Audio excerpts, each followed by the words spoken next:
The rain started before I left the house. Not heavy, not loud, just enough to soak into everything and make the world feel quieter than it should have been. I remember standing by the door, listening to it, thinking it would slow me down, thinking I had time. I did not. I grew up in a town called Bay Ridge, the kind of place where people trusted routine more than instinct. Nothing bad ever happened there. At least, that is what everyone liked to believe.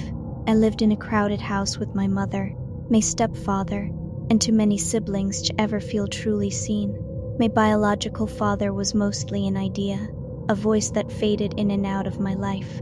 I learned early how to be polite, how to explain things away, how not to cause problems. I did not know those skills would one day work against me. The night before, I stayed at my friend Marcia's house the night before. We watched movies until we stopped paying attention to them, laughing at nothing, letting the hours blur together. When morning came, the rain tapped softly against the windows, like it did not want to interrupt us.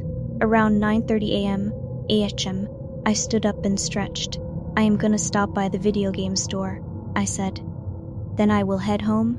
It felt important to say it out loud, like naming the destination made it real, like it locked the day into place.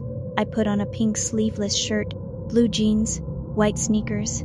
I wore the gold chain I always wore, pink one that made me feel grounded, like proof I existed. I did not pack a bag. I did not leave a note. I did not hesitate. Why would I? I had plans. I had a future that afternoon. I had a test later. I was already worried about. People do not disappear when they are thinking about homework.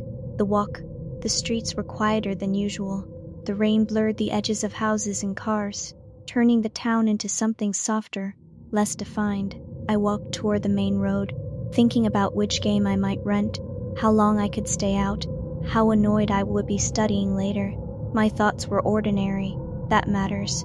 At the corner of Ashford Avenue and Coastline Road, I slowed down. I did not know then that this would become the last place anyone could say, "She was here." The moment that does not look like one. He did not rush me. He did not grab me. He did not scare me. He was already there, close enough to feel normal. When he spoke, his voice was calm, reasonable, almost careful. He sounded like someone who did not want to bother me, like someone who expected cooperation. I remember thinking how unremarkable he was. That is why I stayed. Not because I trusted him, but because nothing had happened yet, and walking away would have meant admitting I was afraid of something I could not explain. I did not want to be rude. I did not want to be wrong. I did not want to make a scene. So I told myself it was fine. Why I did not leave? People always ask. Why I did not just walk away? The truth is uncomfortable. I was still deciding if I was allowed to be scared. He had not touched me. He had not threatened me. He had not crossed a line I could clearly name. And every second I stayed, my brain adjusted, rewriting my instincts to match my behavior. If I was still there, then it must be safe. That is how the mind protects itself from panic. That is also how it traps itself. The illusion of choice. He gave me options. That is what made it work. Each one sounded small, temporary, fixable, like nothing irreversible was happening yet. And I agreed to the first thing. Saying no to the next felt heavier. Saying no meant admitting I would already been wrong. Fear did not arrive as panic. It arrived as clarity. And clarity came too late. Why I never screamed. I did not scream because I was still hoping this was a misunderstanding, hoping I could talk my way out, hoping I would not have to admit what was happening. I did not want to accuse an innocent man. I did not want to overreact. I did not want to be dramatic. That hesitation, that space between discomfort and certainty, is where he lived. And once certainty arrived, my voice had already learned how to stay quiet. What happens to time after that? Time stopped moving forward. It folded inward. I stopped thinking in minutes or hours. I thought in breaths, in blinks, in moments I could survive without breaking. My thoughts kept circling the same idea. If I stay calm, this can still end. Hope did not disappear.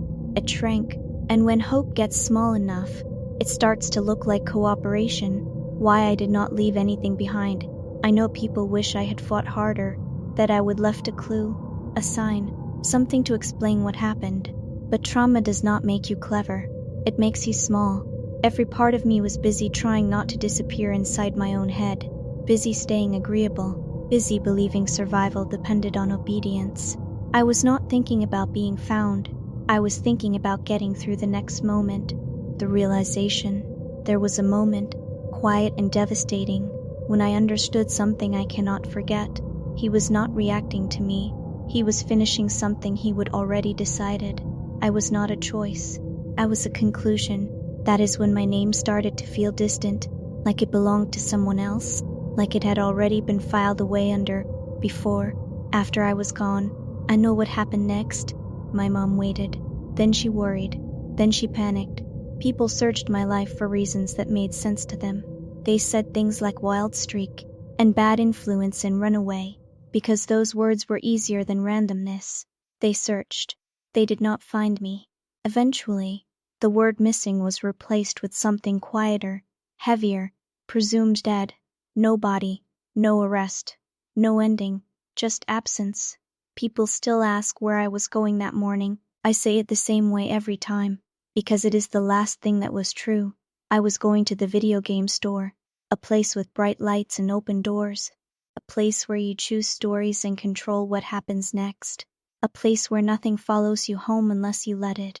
I never made it there, but sometimes I think part of me is still walking, counting steps, replaying the route, believing that if I take it one more time, I will get it right, that if I just keep going, I will reach the door. And maybe that is why no one ever found me, because I never stopped going to the video game store.